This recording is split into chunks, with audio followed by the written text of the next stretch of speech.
En spiritualité, on utilise beaucoup les mots ego et âme. Mais qu'est-ce que ça veut dire exactement d'avoir un ego et d'être une âme? Et comment on fait la différence entre les deux? C'est ce qu'on va voir dans cette vidéo. Bienvenue dans les Sagesses de Fanette. Je m'appelle Françoise, je suis coach certifiée depuis bientôt 10 ans. Je suis thérapeute et je suis animatrice de cercles, des cercles dans lesquels j'aide les gens à redevenir la vraie version d'eux-mêmes, à s'autoriser à récupérer leur pouvoir personnel grâce à des pratiques ancestrales, rituelles et symboliques. Et sur cette chaîne, je partage avec vous mon expérience en la matière pour que vous aussi vous puissiez redevenir la vraie version de vous-même et récupérer votre pouvoir personnel. Pour pouvoir comprendre d'où viennent nos blessures d'enfance et quels sont nos traumatismes d'enfance et donc pouvoir en guérir, il y a deux mots qu'il faut connaître, c'est le mot ego et c'est le mot âme. Parce que guérir de ces traumatismes, c'est un chemin qui est loin d'être linéaire, qui est loin d'être on passe de A à B et tout se passe comme dans un conte de fées. Au contraire, c'est un chemin qui est ultra sinueux, qui est jonché d'obstacles. Parfois on fait un pas en avant, trois pas en arrière, parce qu'il y a un truc qu'on n'avait pas compris et donc il faut revenir à quelques étapes préalables. Et donc c'est un chemin qui est fait d'embûches. Euh, et si on ne comprend pas le mot âme et le mot ego, et à quoi sert l'un et à quoi sert l'autre, et comment on fait pour distinguer quand on est dans l'un ou quand on est dans l'autre, bah, en fait le chemin va être encore plus compliqué, encore plus long. Et l'idée, quand on guérit de traumatisme, c'est déjà assez compliqué comme ça et c'est déjà assez souffrant comme ça.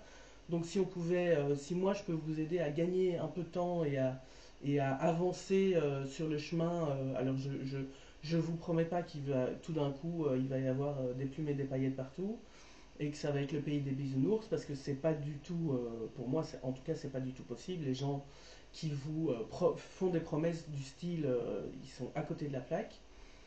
Guérir de traumatisme. Pour guérir de traumatisme, il faut accepter de traverser des choses qu'on n'a pas traversées quand on était petit, quand on était petite, c'est-à-dire de la souffrance ou en tout cas des émotions désagréables. Pour en guérir, il faut accepter de les traverser. Donc guérir de ces traumatismes, ça induit automatiquement qu'il va falloir traverser de la souffrance qu'on n'a pas encore traversée et qu'il va falloir traverser des émotions désagréables qu'on n'a pas encore traversées. Et pour y arriver, le seul moyen, c'est un travail de conscientisation. Donc c'est un travail de conscience, de soi, de comprendre comment ça se fait que je suis devenu qui je suis et quelles sont les expériences qui m'ont amené à devenir qui je suis. Et quand on a des traumatismes invisibles qui sont liés à de la négligence émotionnelle et ou de la carence affective, des traumatismes du rien, il faut aller observer toute son expérience, toute sa vie depuis qu'on est bébé, et aller pointer du doigt les moments où on peut se souvenir, ah oui, ça c'était un traumatisme invisible, à ce moment-là j'ai vécu de la négligence, à ce moment-là j'ai vécu de la carence, et à ce moment-là je me suis mise de côté, je me suis minimisée, je me suis dévalorisée, parce que c'est ce qu'on m'a appris. Je me suis invisibilisée, je me suis silenciée, je me suis mise à l'écart, parce que c'est ce que j'ai compris qu'il fallait que je fasse pour pouvoir survivre quand j'étais enfant, pour pouvoir continuer à, à obtenir l'attention des gens qui m'éduquaient, des adultes qui étaient en charge de moi, et que je me suis construite avec cette idée-là, avec cette croyance-là, et que je continue aujourd'hui encore de le faire. Ça, c'est dans les grandes lignes ce qu'on vit une fois adulte, ce qu'on continue de vivre une fois adulte quand on présente des traumatismes invisibles. Là, je vous la fais courte, parce qu'il faudrait 1000 ans pour en parler et pour expliquer. Mais donc ça, c'est la base des traumatismes invisibles. Tant qu'on n'a pas compris qu'il y a quelque chose qui cloche, qu'il y a quelque chose dont on doit prendre conscience, on va continuer à vivre avec ces idées-là, qu'on n'est pas assez, qu'on a besoin d'être validé par l'extérieur, qu'on doit plaire à l'extérieur, qu'on doit s'oublier, se minimiser, se mettre de côté pour plaire à l'extérieur et avoir un semblant de place dans la vie, dans la société, dans l'entourage, dans la famille, auprès de nos amis et tout ça, dans tout l'extérieur, tous les autres avec un grand A. Tant qu'on n'a pas compris qu'il y a quelque chose qui cloche, tant qu'on n'a pas conscientisé qu'il y a quelque chose qui cloche et qu'on n'a pas commencé à se poser des questions, ben en fait, on continue à vivre avec les effets des traumatismes invisibles. Et c'est au moment où on conscientise qu'on peut commencer à guérir et à changer des choses chez nous, dans la manière dont nous on fonctionne, dans nos croyances, dans nos valeurs, en tout cas dans ce qu'on valorise dans la vie, chez nous, chez les autres, et nos comportements, nos attitudes, nos réactions, la manière dont on vit nos émotions, la manière dont ce qu'on attend du monde, ce qu'on a envie de donner au monde. En fait, ça ne commence, ce truc-là, ça ne commence qu'au moment où on prend conscience qu'on a fonctionné en réaction traumatique toute notre vie. D'ailleurs, avant de parler avec vous de ce que c'est l'ego et de ce que c'est l'âme, j'ai envie de vous proposer un jeu que je propose dans mes cercles, quand je parle de l'identité qu'on se construit. Vous allez prendre un bout de papier et un stylo, et vous allez noter 5 débuts de phrases qui commencent par « je suis ». Donc vous prenez un papier, vous commencez 5 fois un début de phrase qui commence par « je suis ». Et vous pouvez mettre pause sur la vidéo et vous remplissez les 5 fins de phrase. Donc vous allez avoir à la fin de l'exercice, je suis ta ta ta ta ta ta ta 5 fois. Et en fait, vous allez remplir ces je suis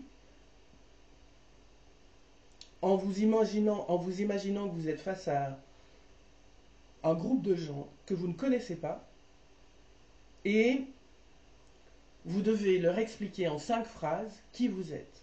Donc c'est des gens qui ne vous connaissent pas et vous expliquez en 5 phrases qui vous êtes. Qu'est-ce que vous avez envie que ces gens que vous ne connaissez pas sachent de vous pour qu'ils comprennent qui vous êtes. Mettez pause et une fois que vous avez terminé l'exercice, on reprend. Si vous n'avez pas fait l'exercice, c'est pas grave, mais si vous avez fait l'exercice, n'hésitez pas à mettre dans les commentaires ce que vous avez répondu.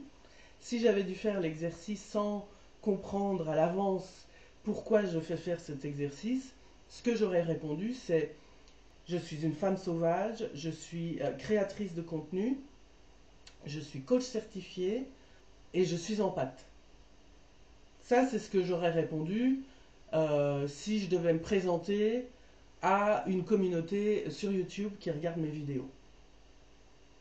Si par exemple j'avais dû me présenter à une fête de voisins, j'aurais pas dit les mêmes phrases. J'aurais pas écrit les 5 mêmes phrases. Et je mets ma main à couper que c'est le cas pour vous aussi. Ces 5 phrases, elles parlent de mon ego. Elles parlent de l'identité sociale que je me suis construite au fur et à mesure de mon expérience de vie. La vie, c'est un amoncellement d'expériences accumulées les unes après les autres. Et c'est notre expérience qui fait qu'on se construit d'une manière et pas d'une autre. Et on se construit une identité sociale, c'est-à-dire on se construit l'image de nous qu'on veut nous avoir pour pouvoir la projeter dans le monde, à l'extérieur de nous. Nous sommes tous des animaux sociaux, donc on a besoin des autres pour vivre.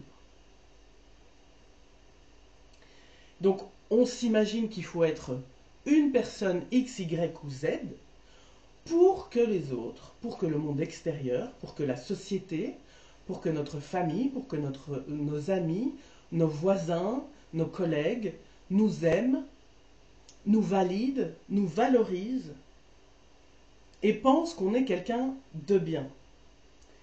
Et ça, c'est l'ego. Ça, c'est le moi. Quand on a des traumatismes invisibles, quand on vit avec des traumatismes invisibles, donc on vit avec des traces et des cicatrices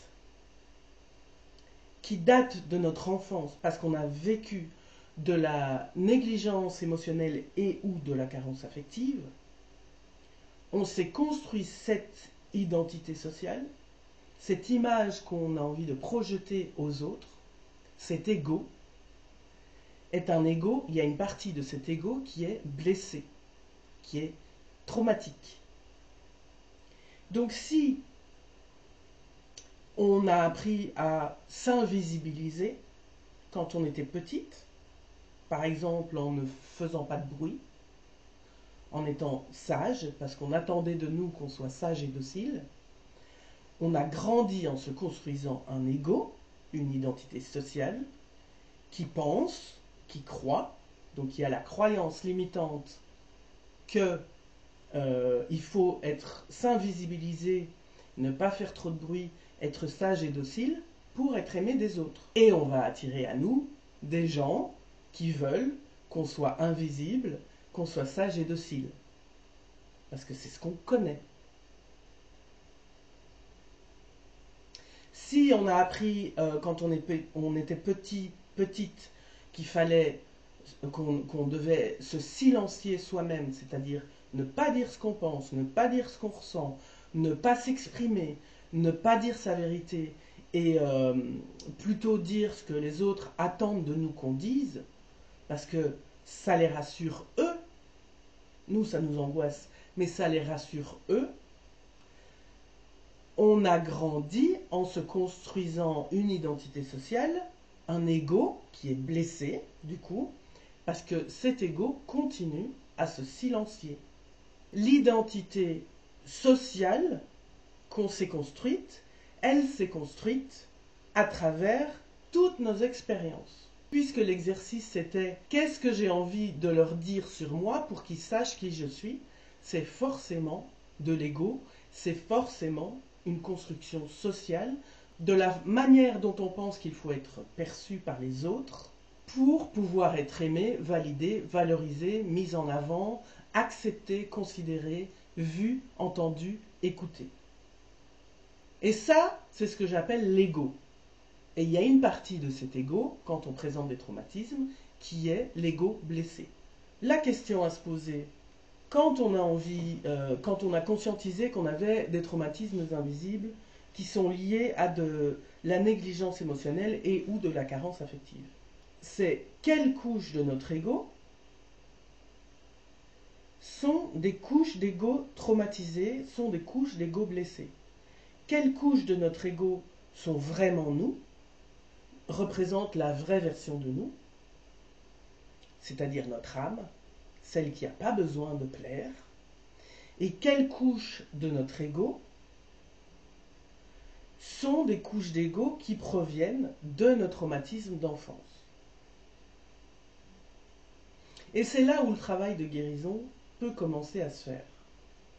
C'est là où on peut commencer à avancer sur le chemin qui nous permet d'évoluer et de se délester, de s'alléger de toutes ces couches d'ego qui sont des couches d'ego blessées, qui sont des couches d'ego qui sont des réactions traumatiques à nos traumatismes d'enfance, à nos traumatismes invisibles. Parce que ces couches d'ego qui sont des couches d'ego qui se sont construites à partir de nos traumatismes d'enfance. Elles sont basées sur de la peur. Elles sont basées sur la peur de ne pas être aimé, la peur d'aimer, la peur de ne pas être vu, la peur de ne pas être entendu, la peur de ne pas être considéré, la peur de ne pas être accepté, la peur d'être rejeté, la peur d'être abandonné, la peur d'être humilié, la peur d'être violenté physiquement, la peur d'avoir mal physiquement, la peur d'être agressé, la peur d'être harcelé, la peur d'être trahi, la peur du regard des autres, la peur de jamais être assez, la peur d'être trop. Moi, j'ai conscientisé à un moment donné à quel point les gens me disaient tout le temps « mais tu es trop ci, tu es trop ça, tu es trop… » Et ça, c'est ok. Donc, le message, quand on reçoit ce genre de truc, Il faut que tu t'invisibilises. Il faut pas que tu prennes la place que tu prends. Et tout un temps, je l'ai fait, et j'ai encore tendance de temps en temps à le faire. Même si j'ai conscientisé, j'ai encore ce réflexe, qui est un réflexe traumatique, de chercher à m'invisibiliser. Ou à me silencier d'ailleurs. Je suis même un peu doué pour ça. Et pourquoi c'est important de travailler sur ces couches d'ego qui se sont construites sur de la peur quand on présente des traumatismes invisibles, des blessures d'enfance qui sont dues à de la négligence émotionnelle et ou de la carence affective. Parce qu'en fait, ces couches, comme elles sont construites sur de la peur, elles empêchent l'âme de s'exprimer. Elles empêchent notre vérité, notre nature profonde de s'exprimer. En fait, l'âme, elle s'est incarnée dans chacun et chacune d'entre nous pour expérimenter certaines énergies. Moi, par exemple, une des énergies que mon âme est venue incarner sur Terre, c'est l'énergie de la liberté. Il y en a plein d'autres, parce qu'évidemment, mon âme n'a pas fait les choses à moitié, mais l'énergie principale qu'elle est venue incarner, c'est l'énergie de la liberté. Et tant que mon âme est bloquée par toutes ces couches d'ego blessé qui sont construites à partir de peur, mon âme ne sait pas s'exprimer. Elle est entourée par une espèce de carapace de peur qui fait que ma nature profonde, ma vérité, ne sait pas s'exprimer. Ne sait pas s'exprimer complètement. Donc ce qui va se passer, c'est qu'au lieu d'expérimenter la liberté, l'énergie de liberté, d'être libre, d'ailleurs Françoise, qui est mon prénom, ça veut dire femme libre, c'est pas pour rien, hein, c'est bien fait. Mon âme, tant que je n'aurai pas guéri, parce que je ne suis pas en train de dire que j'ai tout guéri sur mon ego blessé, hein, loin de là, mais tant que je n'aurai pas guéri un maximum de choses, je ne pourrai pas me sentir complètement libre en toutes circonstances. Le monde dans lequel je vis, le monde matériel dans lequel je vis, le monde visible dans lequel je vis, le monde humain dans lequel je vis, le monde de mon ego est un monde duel, qui est fait de dualité. C'est-à-dire qu'il ne peut pas y avoir de liberté sans se sentir emprisonné. Il ne peut pas y avoir de paix s'il n'y a pas de conflit. Il ne peut pas y avoir de blanc s'il n'y a pas de noir. Il ne peut pas y avoir de construction s'il n'y a pas de destruction. C'est le principe du yin et du yang. Je vous invite à aller voir la vidéo sur le yin et le yang que j'ai fait. Je vous mettrai le lien en description pour que vous puissiez aller voir et comprendre vraiment la dichotomie qui existe entre les deux. Mon âme, elle est venue pour expérimenter, entre autres, la liberté. Et tant que j'ai des couches d'ego, eh ben, je vais expérimenter la liberté, mais dans le fait de ne pas être libre. Je vais expérimenter la liberté, mais en me sentant tout le temps pas libre d'être qui je suis. Jusqu'à ce que je conscientise que j'avais des traumatismes invisibles qui étaient liés à de la négligence émotionnelle et de la carence affective, tant que je n'ai pas conscientisé que j'avais des couches d'ego blessées, que j'avais mis en place un système d'ego qui m'empêchait d'être libre, j'ai expérimenté que ça. Que un sentiment de non-liberté. Que le fait de ne pas être libre de pouvoir être moi-même. J'avais l'impression tout le temps d'être dans des cages, dans des cases, dans des rôles spécifiques que je devais remplir pour pouvoir être libre. Et évidemment, le résultat, c'est le grand n'importe quoi, parce que ça ne fait que augmenter le sentiment de ne pas être libre. Et donc toute ma vie, je me suis sentie en cage, je me suis sentie à l'étroit, je me suis sentie pas à ma place, je me suis sentie pas comprise, pas acceptée, parce que je fonctionnais avec de l'ego blessé. Et je fonctionne, et j'ai encore beaucoup de couches d'ego blessé. Hein. Je suis pas en train de, vraiment, je suis pas en train de dire que j'ai tout réglé, que j'ai tout guéri, loin de là.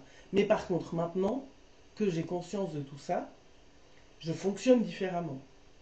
Et quand je me rends compte, quand je mets en place des comportements qui sont des comportements que j'avais avant de conscientiser tout ça, j'ai la capacité de me dire, attends, là, tu refais comme tu as toujours fait, on arrête, tu te poses, tu prends du recul, tu réfléchis pourquoi tu cherches à fonctionner comme tu as toujours fonctionné. Et c'est à ce moment-là que je peux, moi, faire un travail de rétroaction en disant non, stop, je reviens en arrière, et c'est là où je parlais de faire des pas en avant et puis faire des pas en arrière. Je reviens en arrière et je me repositionne.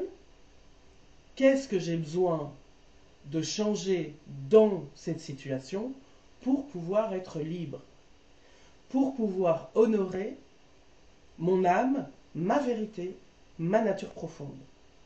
La liberté, c'est de l'énergie haute.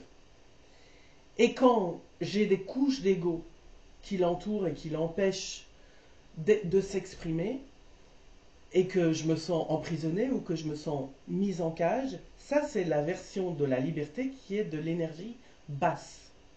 Et c'est pour ça que le monde est duel. Il y a toujours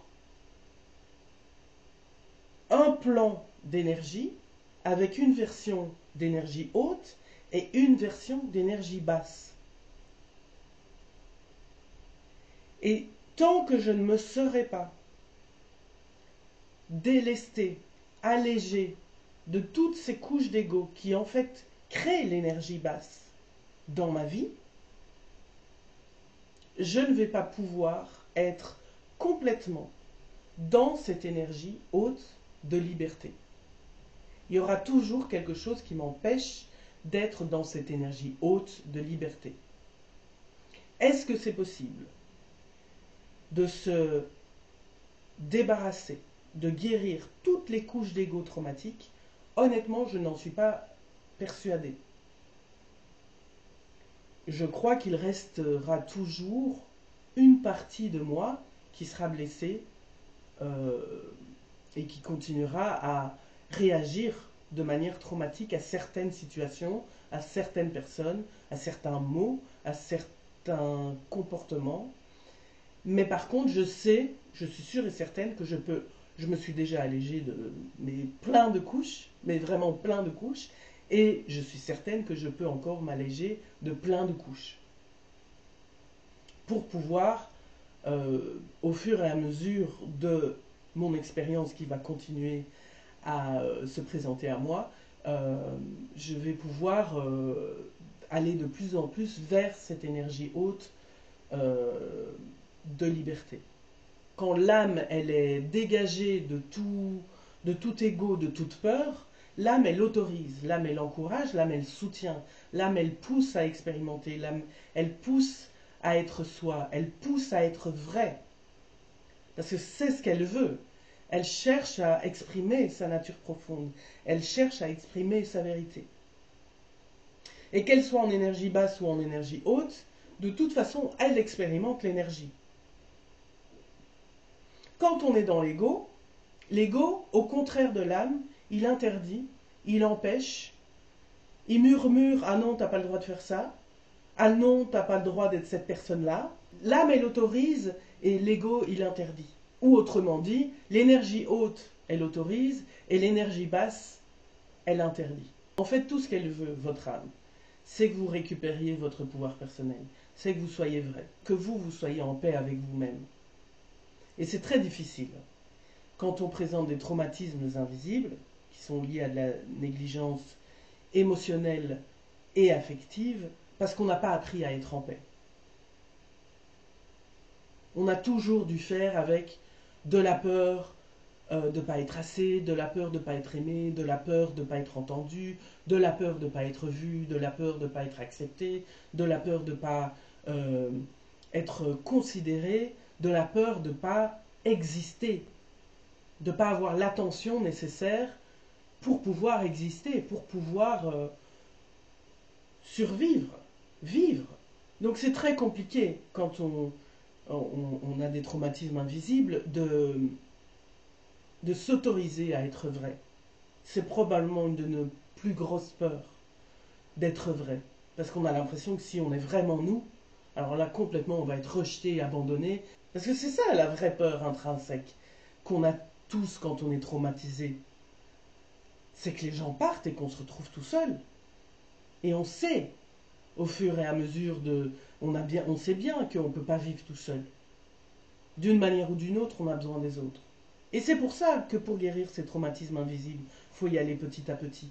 Parce que comme on s'est construit une carapace de sécurité, il faut y aller petit à petit. Sinon, on va paniquer et on va revenir encore plus grand on va se construire une carapace et un ego blessé encore plus grand qui va être encore plus dur à quitter, à guérir. La bonne nouvelle, c'est que si cet ego blessé, c'est une construction, alors c'est possible de le déconstruire pour reconstruire quelque chose de différent, de plus adapté à nous. Un ego qui permet à l'âme de s'autoriser à être vrai, à s'exprimer pleinement, à expérimenter ce qu'elle est venue expérimenter en énergie haute. C'est quand même plus sympa pour expérimenter la liberté, par exemple.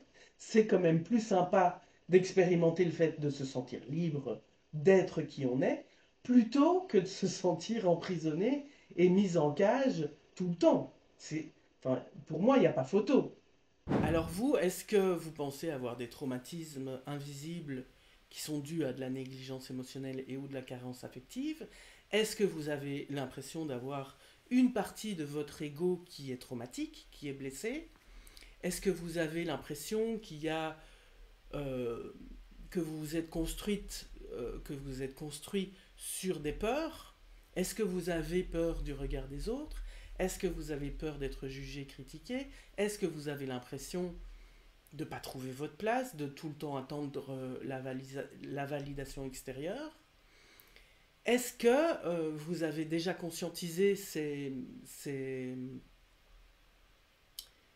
couches traumatiques de votre ego? Est-ce que vous avez tendance à vivre de manière automatique? Ou est-ce que vous avez déjà compris qu'il y avait quelque chose qu'il fallait guérir? Est-ce que vous avez déjà entamé les premiers pas sur votre chemin de guérison traumatique ou pas?